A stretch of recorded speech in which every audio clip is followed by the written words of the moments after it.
Hello दोस्तों, competition crown में आप सभी का स्वागत है। आज हम लोग फिजिक्स का पार्ट 2 देखेंगे। पार्ट 1 में 1 से 24 क्वेश्चन था, कंसेप्ट के साथ अच्छे से डिस्कस करते हैं। अगर वो वीडियो आप नहीं देखे हैं तो इस वीडियो के तुरंत बाद वो वीडियो जाकर देखेंगे।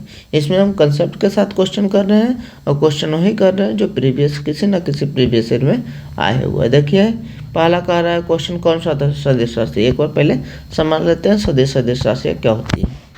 तो सदिश राशि वो ऐसी राशियाँ होती है जिसमें दिशा भी हो और क्या हो, परिणाम भी हो। दिशा भी हो, परिणाम भी हो। यानी मान लीजिए 5 kg है तो 5 kg केवल परिणाम है, लेकिन 5 kg लिखिए 5 मीटर नॉर्थ है, 5 मीटर उत्तर जा रहा है तो 5 मीटर जो हो गया परिमाण हो गया, ये दिशा हो गया। तो इसको कहेंगे सदिश राशि। क्या कहेंगे? सदिश राशि। लेकिन खाली 5 मीटर लिखेंगे तो क्या होगा? अदिश राशि। ध्यान रखिएगा, सदिश राशि का एग्जाम्पल कौन कौन सा है? तो वेग है, विस्थापन है, विस्थापन है, त्वरण है, बल है। बल जो भी बल आएगा बल होगा। बल भार भी एक बल होता है तो वो भी होगा। संवेग होगा, आवेग होगा, संवेग होगा, आवेग होगा। ये सब क्या है? हमारा सदिश राशियाँ हैं। अदिश राशि क्या होती है?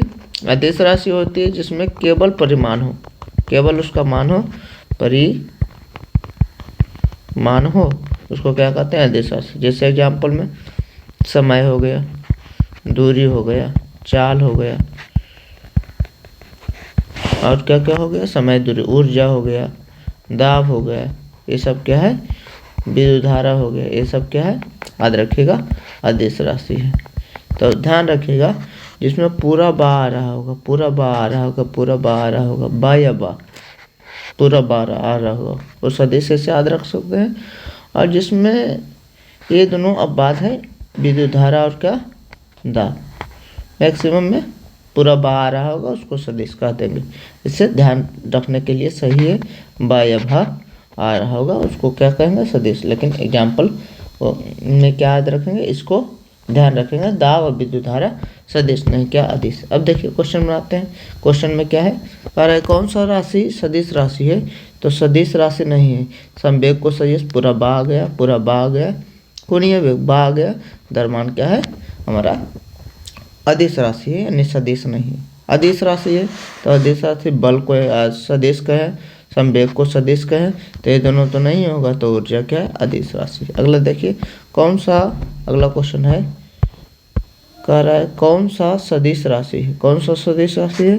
सदिश में संवेग बोले सदिश राशि है। कह रहा है कौन सा सदिश नहीं है? सदिश नहीं है, इसमें पूरा बा है, इसमें पूरा बा है, इसमें पूरा बा है, ये तीनों क्या है? सदिश है। तो ये सदिश नहीं, कौन सा है? आयतन है। अगला देखिए कौन सा सदिश राशि? सदिश कौन सा बोले? वेग जो होता है वो सदिश राशि होता है। अगला कह रहा है निम्न में कौन सा एक व्युत्पन्न राशि? व्युत्पन्न राशि एक होता है आधारभूत राशि, वैसा राशि जो स्वतंत्र हो। व्युत्पन्न राशि वैसा राशि जो किसी से मिलकर बना हो। जैसे द्रव्यमान जो होता है, घनत्व जो होता है, द्रव्यमान बटा आयतन से मिलकर बना है। द्रव्यमान बटा आयतन दो चीज से मिलकर बना है, तो इसे क्या कहते हैं? व्युत्पन्न राशि। तो ये तो नहीं होगा, कह रहा है व्युत्पन्न नहीं है। आयतन भी, आयतन क्या होता है? मीटर गुना मीटर गुना मीटर से मिलकर बना होता है। लंबाई गुना लंबाई गुना लंबाई, ये भी नहीं होगा। चाल भी होता है, मीटर प्रति सेकंड, दो चीज से मिलकर बना है, तो ये भी नहीं होगा व्युत्पन्न राशि। कौन सा होगी? द्रव्यमान व्युत्पन्न राशि होगी। अगला क्वेश्चन देखते हैं। कह रहा है त्वरण ज्ञात करने के लिए सूत्र है। त्वरण एक फार्मूला होता है क्या? गति का पहला नियम v/u + 80। तो ए का मान यहाँ से निकालेंगे तो v + u है तो -u = 80 हो गया। अब ए का मान निकालेंगे तो v - u और गुना टी, ए तो भागा टी, v - u/t। ऑप्शन कौन सा है? पहला। अगला देखिए, कह रहा है पदार्थ में संवेग और वेग के अनुपात को क्या कहते हैं? एक फार्मूला याद रखिए, संवेग बराबर जो होता है, संवेग बराबर होता है द्रव्यमान गुने वेग, द्रव्यमान गुना वेग होता है। तो कह रहा है क्वेश्चन संवेग और वेग के अनुपात, संवेग हुआ गुना वेग है, इसको भागा में वेग लाएंगे तो क्या बचेगा? हमारा द्रव्यमान बचेगा। आंसर कौन सा होगा? द्रव्यमान, आंसर सी होगा। अगला देखिए, कह रहा है प्लैंक के अचर किसके आयाम होता है? प्लैंक के अचर में कोणीय गति का आयाम होता है। क्वेश्चन अगला क्या है, देखिए अगला क्वेश्चन एग्जाम में नहीं, जो एग्जाम में आया हुआ है इसे क्वेश्चन करोगे। देखिए एग्जाम में क्वेश्चन आया हुआ है, कह रहा है कि यदि किसी चलती हुई वस्तु का वेग दुगना कर दिया जाए तो उसका तो क्या होगा, त्वरण दुगना हो जाएगा, गतिज ऊर्जा दुगनी हो जाएगी, भार दुगना, त्वरण दुगना नहीं होगा। गतिज ऊर्जा का फॉर्मूला देख लीजिए क्या होता है। गतिज ऊर्जा का फॉर्मूला के ही लिखते हैं, 1/2 mv स्क्वायर, 1/2 mv स्क्वायर। कह रहा है वेग को दुगना करेंगे तो 2 का स्क्वायर कितना होगा, 4 गुना, गतिज ऊर्जा 4 गुनी हो जाएगी। गतिज ऊर्जा का 2 ऑप्शन दिया हुआ है, दुगना तो नहीं होगा तो गतिज ऊर्जा कितना होगा, 4 गुना होगा। अगला क्वेश्चन देखिए, अगला क्वेश्चन यहाँ है, कह रहा है किसी भी स्थिर या गतिशील वस्तु की स्थिति और दिशा में तब तक कोई परिवर्तन नहीं होता है जब तक कि उस पर बाह्य बल नहीं लगाया जाए। न्यूटन का गति का 3 नियम है। पहला नियम कहता है कोई वस्तु की स्थिति और गति में परिवर्तन नहीं होगा जब तक बाह्य बल नहीं लगाया जाएगा। दूसरा कहता है यदि बाह्य बल लगाया जाए तो जो होता है यह बराबर एम में होता है, तो क्या होता है, द्रव्यमान संवेग में परिवर्तन की दर, संवेग में परिवर्तन की दर बल के बराबर होता है। क्या होता है, बल के बराबर होता है। पहला नियम है जिस पर जब तक बाह्य बल नहीं लगाया जाए तो क्या होगा, इधर से उधर वस्तु नहीं होगा, जड़त्व का नियम है। दूसरा नियम है यदि बाह्य बल लगाया जाए तो संवेग परिवर्तन की दर जो होगा बल के बराबर है। तीसरा नियम है प्रत्येक क्रिया के बराबर विपरीत क्रिया होती है। इसमें पहला नियम कह रहा है जब तक स्थिति और दिशा में कोई परिवर्तन नहीं हो, बाह्य बल नहीं लगाया जाए, तो ये प्रथम नियम है। तो आंसर कौन सा हुआ, आंसर ए हुआ। अगला देखिए, अगला क्वेश्चन तो एग्जाम में पूछा हुआ नहीं। अगला क्वेश्चन देखिए कब कौन सा क्वेश्चन एग्जाम में पूछा हुआ, ए वाला। देखिए क्वेश्चन अच्छा है। बल की परिभाषा आती है न्यूटन के किस नियम से। बल की परिभाषा क्या होती है, किसी भी वस्तु को धक्का डालना या किसी वस्तु को खींचना वो बल होता है। तो ये किस नियम से आ रही है, पहला नियम से। जब तक कोई बल न लगाया जाए तो पूछेगा बल की परिभाषा किस नियम से मिलती है, तो गति के पहला नियम से। अब पूछेगा बल की माप किस नियम से मिलती है। अगर बल की माप पूछ दे, बल की माप यानी बल का जो फार्मूला है वो दूसरा नियम से आता है। किस नियम से आता है, दूसरा नियम से। क्यों, क्योंकि उसी से फार्मूला या बराबर या में दूसरा नियम से फार्मूला साबित होता है या बराबर या में, माप इसी को कहते हैं। तो कहेगा परिभाषा, बल की परिभाषा किस नियम से आती है, तो गति के पहला नियम से। बल का माप किस नियम से आता है, गति के दूसरे नियम से। अगला क्वेश्चन है किसी पिंड का उस गुणधर्म को क्या कहते हैं जिससे वह सीधी रेखा में विराम या एक समान गति की स्थिति में कोई परिवर्तन का विरोध करती है। कह रहा है इस गुण को क्या कहते हैं जिससे वह सीधी रेखा से विराम या एक समान गति से किसी भी परिवर्तन का विरोध करती है। जो परिवर्तन का विरोध करने वाला गुण है पदार्थ द्रव्यमान के कारण आता है, उसे जड़त्व कहते हैं। क्या कहते हैं, जड़त्व कहते हैं। अगला क्वेश्चन है न्यूटन के पहले नियम को क्या कहते हैं। न्यूटन के पहले नियम को जड़त्व का नियम कहते हैं। याद रखिएगा जड़त्व का नियम किसने दिया, गैलीलियो ने दिया, गैलीलियो ने दिया। अगला क्वेश्चन है चलती हुई बस जब अचानक ब्रेक लगाती है तो उस पर बैठे हुए यात्री आगे की दिशा में गिरते हैं। इसको किसके द्वारा समझाया जा सकता है, तो न्यूटन के पहला नियम से। न्यूटन का पहला नियम क्या होगा, न्यूटन का पहला नियम में सभी जो वस्तु होती है अपनी स्थिति का विरोध करती है। मान लीजिए गाड़ी चल रही थी तो उसमें जो भी वस्तु होगी वो चलती हुई अवस्था में होगी।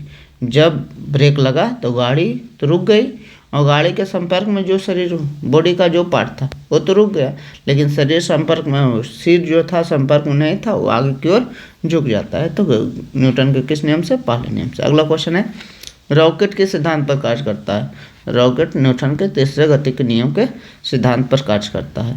कह रहा है अगला अश्व एकाएक चलना प्रारंभ कर दे, रुका था एकाएक चलना पर, अब अश्वारोही को गिरने की आशंका होगी, किस कारण की होगी, तो क्या हुआ, अश्व एकाएक चलना प्रारंभ किया, माने रुका हुआ था और चलना प्रारंभ किया, तो विश्राम गति उसमें क्या था, शुरू में विश्राम गति था, इसके कारण वो कौन सी आगे गिर जाएगा, गति से गतिम जैसे आएगा था, विश्राम जड़त्व। अगला क्वेश्चन देखिए, अगला क्वेश्चन है क्रिकेट का खिलाड़ी तेजी से आते हुए गेंद को अपने हाथ को पीछे की ओर पकड़ता है, ऐसा क्यों करता है, क्योंकि उससे टाइम मिल जाए, और टाइम मिल जाए तो उससे बॉल की गति जो है धीमी हो जाए। देखिए क्या हो सकता है, बॉल विरामावस्था में आ सकती हो सकता है त्वरित स्थिति में आ सकती है, त्वरित क्यों, त्वरण क्यों आ देंगे, हो सकता है कि कम बल लगाने की आवश्यकता होगी, हो सकता। अगला क्या है, हो सकता है कि अधिक बल लगाने की आवश्यकता होगी, ऐसा नहीं हो सकता है।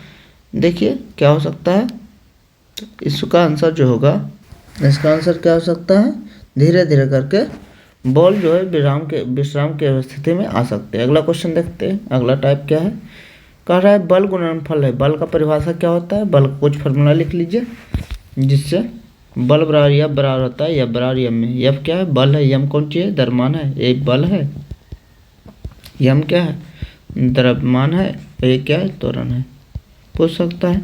दूसरा फार्मूला एक इम्पोर्टेंट फार्मूला है, पी बराबर एम बी।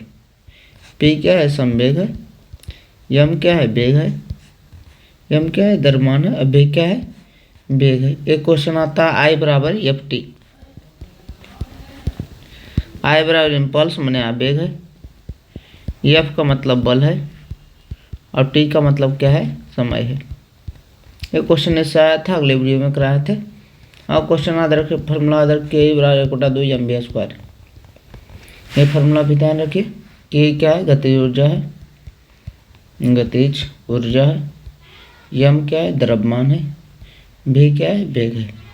इस प्रकार कुछ क्वेश्चन ध्यान रखिएगा, क्वेश्चन सोल्व करने में आसानी होगी। अगला क्वेश्चन कर रहा है बल गुणनफल है। बल क्या बोले, यह बराबर क्या होता है, यह बराबर फॉर्मूला होता है एम में।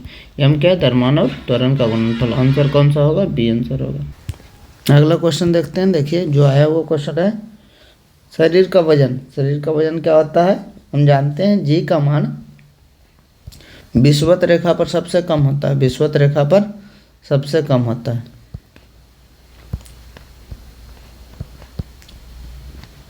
और ध्रुव पर क्या होता है, सबसे अधिक होता है, ध्रुव पर क्या होता है, अधिक होता है।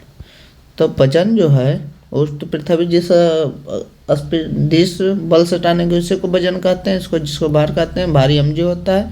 तो विषुवत रेखा पर सबसे अधिक नहीं होगा, ध्रुवों पर सबसे अधिक होगा। याद रखिएगा, जी का मान ध्रुव पर सबसे अधिक होता है और विषुवत रेखा पर सबसे कम होता है। अगला क्वेश्चन है, कह रहा है व्यक्ति पृथ्वी की सतह की तुलना में चंद्रमा की सतह पर अधिक ऊंचा उछल सकता है। क्यों, क्योंकि उसमें क्या है, वायुमंडल की कमी है। चंद्रमा में वायुमंडल की कमी है, वायुमंडल कम है, गुरुत्वाकर्षण भी कम है। तो क्या है, वायुमंडल नहीं है, ऐसा नहीं है। क्या कह रहा है, चंद्रमा की गुरुत्वाकर्षण जो है पृथ्वी की गुरुत्वाकर्षण की तुलना में कम है। कितना कम है, 1/6। आप भी जानते होंगे पृथ्वी का गुरुत्वाकर्षण अगर 6 है तो चंद्रमा का गुरुत्वाकर्षण कितना होगा, 1 होगा। अगला क्वेश्चन देखते हैं, अगला क्वेश्चन है, यहाँ देखिए, एक व्यक्ति एक दीवार धक्का देता है, उसे विस्थापित करने में असफल रहता है, तो उसके द्वारा क्या कार्य बराबर होता है, डब्ल्यू बराबर एफ एस होता है। क्या होता है, एफ एस। लेकिन डब्ल्यू बराबर कार्य जो होता है एफ एस होता है। बल तो लगाया लेकिन विस्थापित नहीं किया, तो विस्थापन 0 हो गया, तो 0 गुने एफ जो करे होगा, कोई कार्य नहीं होगा, एफ बर का मान क्या होगा, 0 रह जाएगा। देखिए अगला क्वेश्चन, अगला क्वेश्चन देखिए, अगला क्वेश्चन यहाँ है। ये क्वेश्चन क्या है, कह रहा है पानी से भरी डाट लगी बोतल जमने पर टूट जाती है। पानी से भरी हुई बोतल जमने पर टूट जाती है। क्या होता है, मान लीजिए बोतल है, पानी से भरा हुआ, जमेगी तो क्या होगा, जमेगी तो आयतन जो होता है, बर्फ़ का आयतन बढ़ जाता है। आयतन बढ़ेगा तो बाहर की ओर धक्का देगा और क्या होगा, फूट जाएगा। तो आयतन क्या होती है, जमने पर आयतन क्या होती है, बढ़ जाती है। कह रहा है जल का आयतन में क्या परिवर्तन होगा यदि तापमान 9 डिग्री सी से गिरकर 3 डिग्री से। याद रखिएगा कि जल का 4 डिग्री सी पर घनत्व सबसे अधिक होगा। क्या होगा, घनत्व सबसे अधिक किस पर होता है, 4 डिग्री सी पर घनत्व सबसे अधिक होगा, तो इधर कम होगा, ये 4 डिग्री सी पर। लेकिन आयतन इसका उल्टा होता है, घनत्व का उल्टा आयतन होता है। तो आयतन का ग्राफ कैसा होगा, आयतन 4 डिग्री सी पर सबसे कम होगा, यानी ऐसे होगा। अब देखिए आयतन ये सबसे कम आयतन पूछा है, तो आयतन को इससे निकालेंगे। कहा 9 डिग्री सी पर था, तो पहले क्या 9 से 4 की जगह घटेगा, उसके बाद 3 जाएगा तो क्या होगा, बढ़ेगा।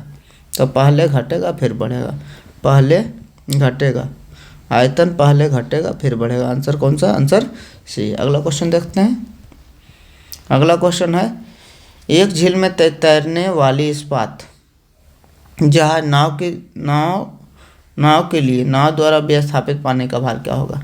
नाव द्वारा विस्थापित पानी का भार होगा, क्या होगा, जितना भी नाव का जो निचले हिस्सा होगा, कितना विस्थापित करेगी, मान लीजिए इतना पानी विस्थापित किया, तो इतना पानी विस्थापित किया जितना इसका नाव का वह हिस्सा जो जल के अंदर है उसका जितना वजन होगा उतना ये पानी विस्थापित करेगा। आर्किमिडीज का सिद्धांत ही कहता है। तो नाव का उस हिस्सा के भार के बराबर जो थी कौन सी पानी के अंदर है उसे विस्थापित करेगा। अगला क्वेश्चन देखते हैं। किसी कालीन की सफाई के लिए उसे छड़ी से पीटा जाता है। कालीन क्या होता है, शादी भी हम देखते होंगे, जो बिछाया जाता है उसे कालीन कहते हैं। कौन सा नियम है, तो कौन सा नियम है उस पर देखिए, जो गंदगी रहेगा वो सभी कौन सी अस्थिर अवस्था में रहेगा। जब पीटेंगे तो गंदगी तो बाहर निकल जाएगी। तो ये कौन सा नियम है, कौन सा नियम है, ये जब है तो न्यूटन का पहला नियम। अगर पूछ दे कि कोई आदमी क्या होता है गाड़ी से आगे या पीछे की ओर झुक जाता है, वो भी पहला नियम। कंबल को पीटकर उससे धूल गर्दन निकाला जाता है, वो भी पहला नियम है। या डाली को हिलाकर क्या किया जाता है, फिर फल तोड़ा जाता है, ये भी न्यूटन का पहला नियम है। अगला देखिए क्वेश्चन कह रहा है, सड़क पर चलाने की अपेक्षा बर्फ पर चलना कठिन है। क्यों, क्योंकि बर्फ पर चलने पर घर्षण क्या होती है, कम हो जाती है। बर्फ में सड़क की अपेक्षा घर्षण कम होती है। अगला क्वेश्चन देखिए, अगला क्वेश्चन एग्जाम में आया हुआ क्वेश्चन ये है। क्या कह रहा है क्वेश्चन, क्या कह रहा है, एक नदी में चलता हुआ जहाज समुद्र में जाता है तो उसका, नदी में चलता हुआ जहाज क्या कहा जाता है, समुद्र में। तो नदी का जल जो है वो कैसा होता है, वो जो होता है उसमें खारा कम होता है, नहीं नमक की मात्रा कम होती है। जब समुद्र में जाती है तब नमक की मात्रा अधिक हो जाती है, यानी उसका घनत्व क्या होगा, बढ़ जाएगा। और जब नमक की मात्रा अधिक होगी तो ये जहाज का स्तर थोड़ा ऊपर हो जाएगा, थोड़ा ऊपर हो जाएगा। कौन सा है, ऊपर हो जाएगा। क्यों ऊपर हुआ, क्योंकि नमक की मात्रा अधिक हो गई तो वो गाढ़ा हो गया, गाढ़ा हो गया तो थोड़ा ऊपर रखेगा। अगला देखिए कह रहा है अगला क्वेश्चन, लोहे की कील पारे पर क्यों तैरती है जबकि पानी में डूब जाती है। तो क्या होगा, लोहे का जो घनत्व होगा लोहे का घनत्व होगा पारे के घनत्व से कम होगा। पारा घनत्व, जो घनत्व ज़्यादा रहेगा वो नीचे रहेगा। तो पारा घनत्व ज़्यादा है इसलिए पारा नीचे रहेगा, लेकिन पानी का घनत्व की है लोहे के घनत्व से कम है। इसमें किसका घनत्व सबसे ज़्यादा है, पारा का सबसे ज़्यादा है। उसके बाद किसका है, लोहा का है। उसके बाद क्या है, पानी का है घनत्व है। तो समझिए पारा पर लोहा तैरेगा, पानी में क्या होगा, डूब जाएगा। तो लोहे का घनत्व पानी के घनत्व से अधिक और पारे का घनत्व, लोहे का जो घनत्व है पानी के घनत्व से अधिक एकदम और पारे के घनत्व से कम होता है। ठीक है, अगला क्वेश्चन देखते हैं। कह रहा है, जब एक ठोस पिंड पानी में डुबोया जाता है तो उसके भार में हार जो होता है पानी के विस्थापित भार के बराबर होता है। कौन सा होता है, पानी के विस्थापित, आर्किमिडीज का सिद्धांत है। अगला क्वेश्चन है, पानी बर्फ में तैरती है परंतु अल्कोहल में डूब जाती है, ऐसा क्यों होता है। बर्फ जो होता है पानी में तैरता है, अल्कोहल में डूब जाता है, ऐसा क्यों होता है। तो क्यों होता है, पानी अल्कोहल की अपेक्षा पारदर्शी, ऐसा तो नहीं है। बर्फ पानी के जमने में मदद करता है, ऐसा भी नहीं है। बर्फ ठोस है जबकि अल्कोहल द्रव, ऐसा नहीं। आंसर कौन सा होगा, आंसर डी होगा। कह रहा है, बर्फ पानी से हल्की होती है, अल्कोहल से भारी होती है। जो हल्की चीज़ रहेगी तैरेगी, अल्कोहल से भारी है तो क्या होगी, डूब जाएगी। आज के लिए इतना ही क्वेश्चन। अगले पार्ट में हम 100 क्वेश्चन तक, 100 क्वेश्चन तक जो भी जैसा होगा, कितना एग्जाम में आया हुआ क्वेश्चन है उसके आधार पर कंसेप्ट को डिस्कस करते हुए आपके सभी क्वेश्चन को करेंगे, ताकि आप इस प्रकार से क्वेश्चन करते हैं तो आपको एग्जाम, आने वाले एग्जाम में, किसी भी एग्जाम में कोई टेंशन नहीं होगी। पहले फिजिक्स पूरा खत्म करेंगे, उसके बाद केमिस्ट्री, उसके बाद बायोलॉजी, इस प्रकार। अगर कोई इसका PDF चाह रहे हैं तो कमेंट कर दीजिएगा, हम PDF भी आपको प्रोवाइड करा देंगे। Thank you so much for watching this video. Thank you.